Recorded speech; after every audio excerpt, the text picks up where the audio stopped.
அன்பார்ந்த எனதருமை யூடியூப் நேயர்களுக்கு வணக்கம். செவ்வாய் என்று சொல்லப்படுகின்ற மார்ஸ் இந்த கிரகத்தை பற்றி ஒரு சொல்லாத ரகசியம். எல்லா மனிதனுமே என்ன சொல்லலாம்னா, ஒரு மனிதனுடைய ஜாதகத்தில் செவ்வாய் என்ன சொல்றான்னா எந்தெந்த வீடுகளில் இருந்தால், லக்கணத்தில் இருந்தால், 4ஆம் இடத்தில் இருந்தால், 7ஆம் இடத்தில் இருந்தால், 8ஆம் இடத்தில் இருந்தால், 12ஆம் இடத்தில் இருந்தால், 1, 4, 7, 8, 12ஆம் வீட்டில் செவ்வாய் இருந்தால்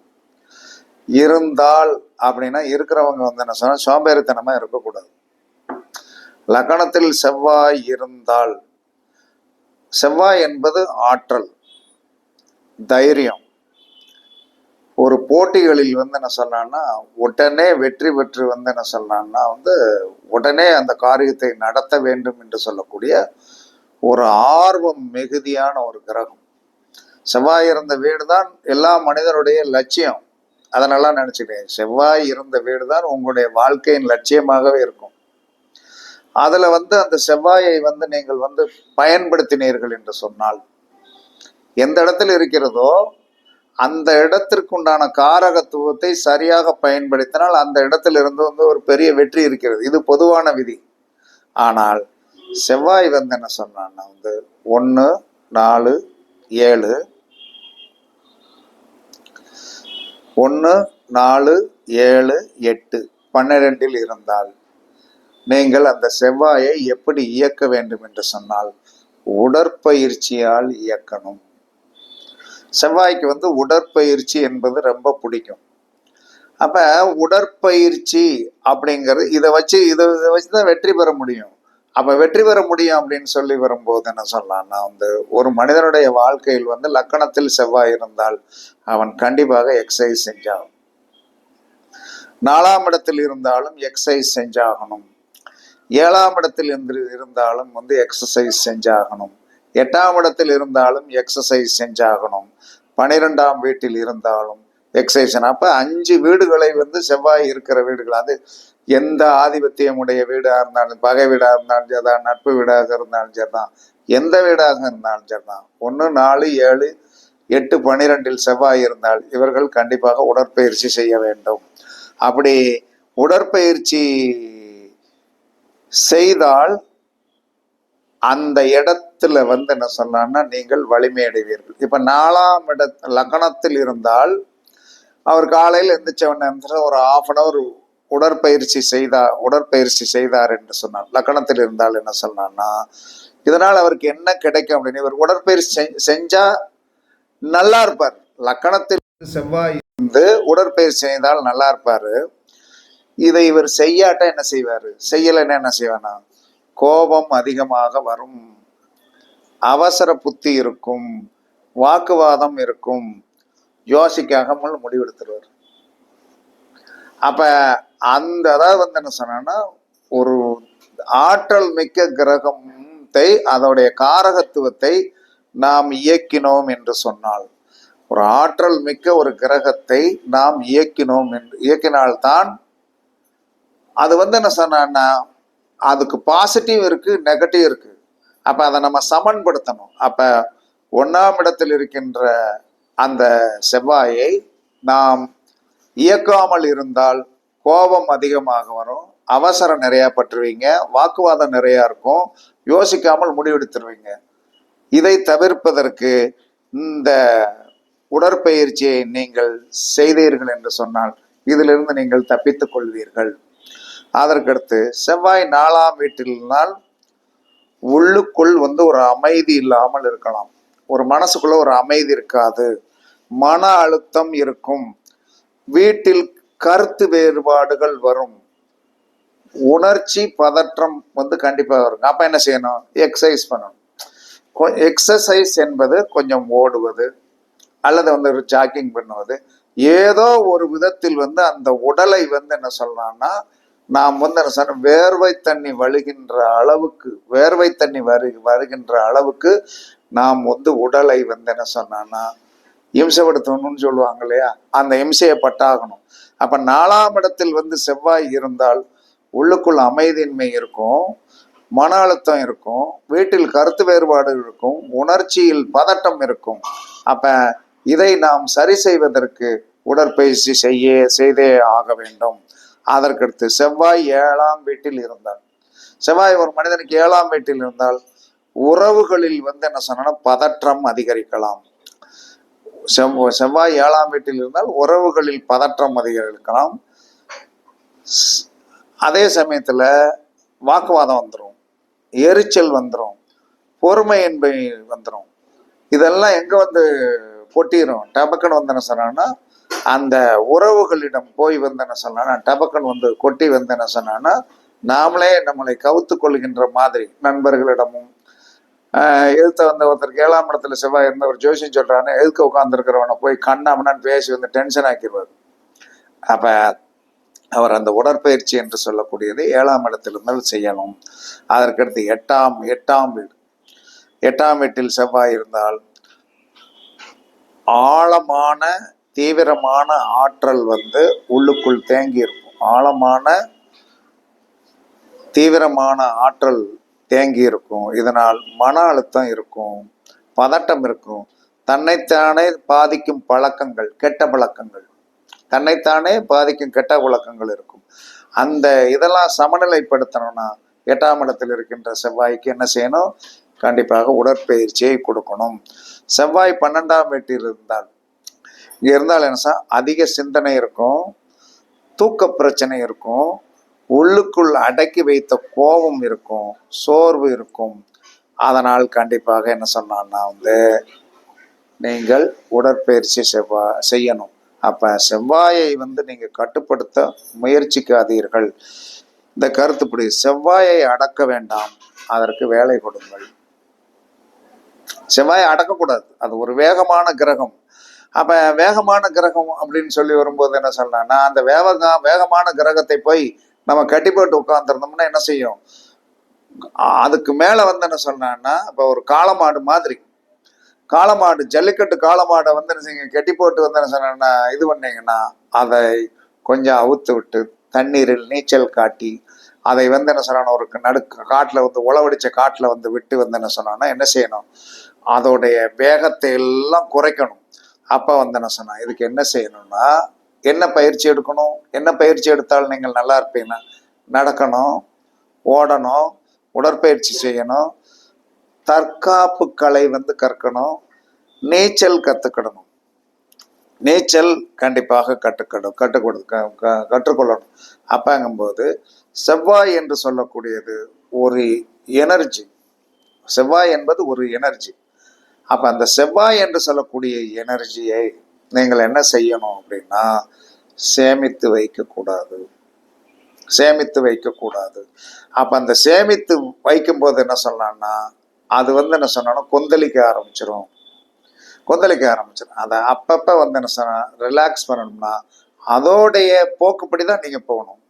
செவ்வாய்க்கு வந்து என்ன சொன்னா வேற தீர பழக்கங்கள் உண்டு. அந்த வேற தீர பழக்கங்களை வந்து என்ன சொன்னா ஒரு சிலம்பம் கத்துக்கிடலாம், சிலம்பம் கத்துக்கிட்டு வந்து நாமளே வந்து என்ன சொன்னா அந்த கம்பு சுத்தி பார்க்கலாம், கம்பு சுத்தி பார்க்கலாம். அப்ப கம்பு சுத்தி பார்க்கலாம். அதே சமயத்துல உங்க ஊரில் வந்து நீர்நிலைகள் இருந்தால், குளங்கள், ஆறுகள் எதை இருந்தது என்று சொன்னால் கண்டிப்பாக வந்து உங்களுக்கு இந்த இந்த 1, 4, 7, 8, 12 இருந்தால்தான் அப்படி கிடையாது. இது வந்து ஒரு முக்கியமான பகுதியாக வந்து என்ன சொன்னா சுட்டி காட்டப்படுகிறது. 1, 4, 7, 8, 12 இருந்தால் இவர்கள் கண்டிப்பாக அந்த செயலை செய்துதான் ஆகணும், அது எசென்சியல். ஆனால் எல்லாரு செவ்வாயும் எந்த இடத்துல இருக்கிறதோ அதற்குண்டான வந்து ஒரு காரகத்துவ தன்மையோடைய எமோஷனலை தவிர்ப்பதற்காகவும் அந்த எமோஷனிலிருந்து நாம் வந்து தப்பிப்பதற்காகவும் நாம் வந்து என்ன சொன்னோம்னா செவ்வாய் இருக்கின்ற இடத்தை நீங்கள் வந்து என்ன சொல்லலாம்னா வந்து அந்த கட்டி போட்ட ஒன்றை வந்து என்ன ரிலாக்ஸ் பண்ணணும். இப்போ 2ஆம் இடத்துல இருக்குது அப்படின்னா வாக்கு. வாக்கு அப்படின்னு சொல்லி வரும்போது யாராவது ஒருத்தர் கூட வந்து என்ன சொன்னா ஒரு அரை மணி நேரம் வந்து என்ன சொன்னா நீங்கள் கருத்து பரிமாற்றங்கள் பண்ணும்போது அங்கே இருக்கின்ற செவ்வாய் வந்து என்ன சொல்றான்னா வந்து ரிலாக்ஸேஷன் ஆவார். நீங்க வந்து என்ன சொன்னா யார்கிட்டையும் நான் பேச மாட்டேன், யார்கிட்டையும் வந்து என்ன சொல்லணும் நான் அமைதியா இருப்பேன்னா நீங்கள் தற்செயலாக யாரு கூட பேச வேண்டிய ஒரு சூழ்நிலை ஏற்பட்டாலும் ஒருத்தர் நல்லா இருக்கியா அப்படின்னு வந்து உங்களை கேட்கும் போதும் நான் நல்லா இருந்தா என்ன இல்லாட்ட என்ன உனக்கு என்ன அப்படிங்கன்னு நீங்க வந்து அகம்பாதமாக பேசக்கூடிய தன்மை வந்துடும். அந்த அகம்பாதமாக பேசக்கூடிய தன்மை வந்துடும். அப்ப ஒவ்வொரு இடத்திற்குண்டான காரகத்துவத்தை நீங்கள் வந்து என்ன சொன்னா அந்த அதிகமான வந்து என்ன சொல்றான்னா வந்து ஒரு உணர்வு, வேகம் என்பது ஒரு உணர்வு. அந்த அதிகமான உணர்வு இருக்கின்ற இடம்தான் செவ்வாய். அதிகமான உணர்வு இருக்கின்ற இடம் செவ்வாயாக இருக்கின்ற காரணத்தினால அதோடைய அந்த காரகத்துவமான இடங்களில் பலவீனம் என்று ஒன்று உண்டு. அந்த பலவீனம் என்பது படக்குன்னு வெளிப்பட்டுரும். அதை நீங்கள் சமன் செய்வதற்கு 1, 4, 7, 8, 12 இருந்தால் உடற்பயிற்சி மிக மிக மிக அவசியம்.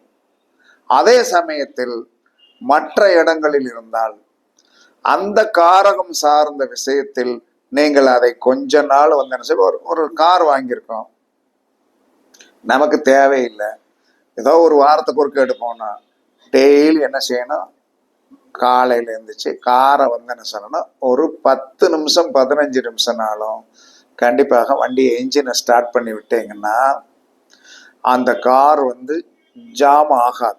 ஒரு வாரம் கழிச்சு எடுக்க போகும்போது அப்படி ஸ்டார்ட் பண்ண உடனே வந்து என்ன சொல்றான்னா டக்குன்னு வேலை செஞ்சிடும். நீங்கள் ஸ்டார்ட் பண்ணாமல் வச்சிருந்து வண்டியை வந்து ஒரு வாரம் கழிச்சு நீங்கள் ஸ்டார்ட் பண்ணும்போது என்ன சிரமங்களை அனுபவிப்பீர்களோ அதுதான் செவ்வாய் இருக்கின்ற இடத்துடைய நிலைமை. அதனால செவ்வாய் 2ஆம் இடத்தில் இருந்தால் இனிமையாகவும் அன்பாகவும் யாரோ ஒரு ஃப்ரெண்ட்ஸ்கிட்ட கொஞ்ச நேரம் பேசுங்க. செவ்வாய் 3ஆம் இடத்தில் இருந்தால் கண்டிப்பாக ஒரு கம்யூனிகேஷன் இருக்கும். கம்யூனிகேஷன் அல்லது ஒரு சிறு தூர பயணம். 4ஆம் இடத்தில் இருந்தால் உங்களுடைய தோட்டங்களில் 4ஆம் இடம் என்பது தோட்டம், வண்டி வாகனங்களை தொடச்சி வச்சோம்னாலும் அது 4ஆம் இடம் தான். 5ஆம் இடத்தில் இருந்து குழந்தைகளிடம் வந்து என்ன சொல்லலாம்னா அன்பாக பேசி உறவாடுதல். 6ஆம் இடம் என்று சொன்னால் கொஞ்சம் வேர்வை தண்ணி சிந்த உழைத்தல். 7ஆம் இடம் என்பது என்ன சொல்றோம், 7ஆம் இடத்தில் செவ்வாய் இருந்தால் மனைவியை கூட்டுட்டு கொஞ்சம் நேரம் வாக்கிங் போகலாம். 8ஆம் இடத்தில் போய் இருந்தது என்று சொன்னால் 8ஆம் இடம் வந்து என்ன சொன்னால் ஒரு இல்லற பாவத்திற்கு சம்பந்தப்பட்டதாக இருந்தாலும் 8ஆம் இடம் என்று சொல்லக்கூடியது ஒரு ஆழ்ந்த அறிவு நம்மகிட்ட இருக்கும். அந்த அறிவை வந்து நமக்கு நம்பகம் தன்மையுடைய நபரிடம் பகிர்ந்து கொண்டு இதை நீங்கள் பரிசித்து பார்க்கலாமே அப்படின்னு சொல்லி வந்து நம்மிடம் இருக்கின்ற அந்த ஆழ்ந்த அறிவை சிலருக்கு கொடுக்கலாம். 9ஆம் இடத்தில் போய் வந்து என்ன சொல்லலாம்னா வந்து செவ்வாய் இருந்தால் அப்போ அந்த ஆற்றலை எப்படி வந்து நீங்கள் வந்து சரி பண்ணணும்னா கோவிலில் வந்து கண்டிப்பாக உழவாரம் பண்ணி பண்ணுங்க. கோவிலில் வந்து கொஞ்சம் கடினமான வேலைகள் இருக்கும், அதெல்லாம் கொஞ்சம் வந்து என்ன சொன்னா நீங்கள் அங்கே செய்தீர்கள் என்று சொன்னால் கண்டிப்பாக உங்களுக்கு அந்த செவ்வாயோடைய ஆற்றல் சமன் பெயரும்.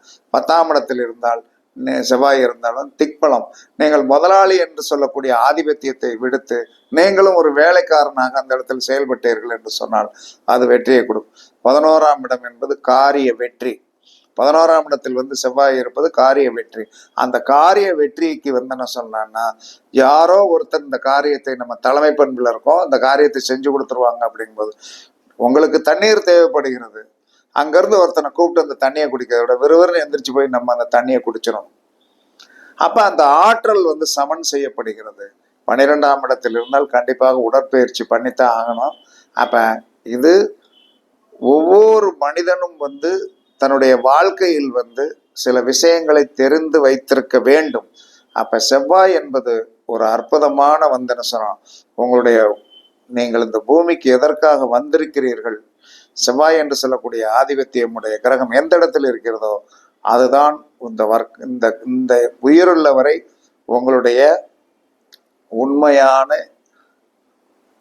எய்ம், அதை முதலில் மனதில் வைத்துக் கொள்ளுங்கள். 1, 4, 7, 10, 1, 4, 7, 8, 12 இருந்தால் நித்தமும் உடற்பயிற்சி செய்யுங்கள்.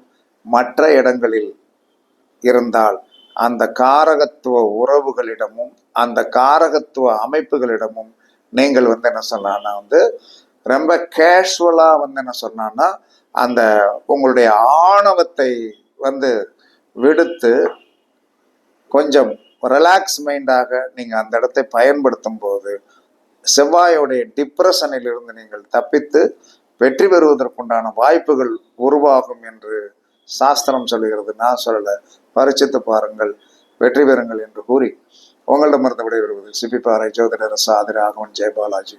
சுகமே சொல்க, சுகமே சொல்க, வாழ்க வளமுடன், வாழ்க வளமுடன். வணக்கம், வணக்கம், வணக்கம்.